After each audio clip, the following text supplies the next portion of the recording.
আমার বোনের অবস্থা শুনলে আমার বেশি এখানে জ্বালাপোড়া করতেছে। উখিয়া রাজাপালং ইউনিয়নের পিএফ পাড়ায় নিজ বাসা থেকে ডেজি বড়ুয়া নামে গৃহবধূর ঝুলন্ত মরদেহ উদ্ধার করা হয়। বুধবার সন্ধ্যায় গলায় ফাঁস লাগানো অবস্থায় মরদেহটি উদ্ধার করে পুলিশ।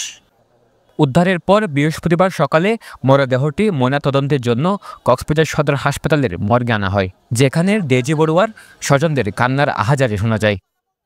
ডেজি বড়ুয়ার পরিবারের স্বজনরা বলছেন, স্বামী আপেল বড়ুয়া স্ত্রীকে হত্যা করেছে। জানা যায় ডেজি বড়ুয়া তার স্বামীর দ্বিতীয় স্ত্রী। অভিযুক্ত আপেল বড়ুয়ার সাথে প্রথম স্ত্রীর তালাক হয়, পরে ডেজি বড়ুয়াকে বিয়ে করেন তিনি। ডেজি বড়ুয়ার পরিবারের স্বজনদের দাবি, স্বামী আপেল বড়ুয়া ও তার পরিবার পরিকল্পিতভাবে হত্যা করে, পরে আত্মহত্যার নাটক সাজাতে গলায় ফাঁস লাগায়। আর বড় ভাই তো চাঁদর না আচরণ করে আমার বোনের সাথে, এর একটা ছোট ভাইয়ের বউ, তাহলে বড় বাসুরের কাছে অনেক আদর না, এরা এই সম্মান এগুলো করতে পারে না, ওরা নিশা গিয়ে নির্যাতন করে, এটা ওরা নিজেরাই করে, এরা নিজেরাই জুলাই দিছে।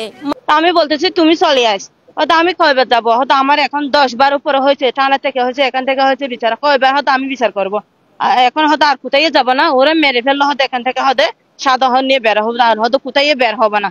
আমি আইনে যাব, মানে সর্বোচ্চ আইনি প্রক্রিয়া যাব, আমি মানে সর্বোচ্চ বলতে আমি মামলা চাই। স্বজনেরা অভিযোগ করেন, ডেজি বড়ুয়া ও তার স্বামীর সাথে পারিবারিক ঝামেলা দীর্ঘদিনের। এর আগেও ডেজি বড়ুয়াকে মানসিক ও শারীরিকভাবে নির্যাতনেরও অভিযোগ তোলেন পরিবার। নির্যাতন করছে আর কি, চুলার থেকে এরকম না করি বাইর করে এরকম হাতে পর্যন্ত লাগাই দিছিল। দেখে হতে তোকে এরকম এভাবে নির্যাতন করলে তোকে নিয়ে কে বিচার নিয়ে আসে, আমরা এগুলো দেখবো।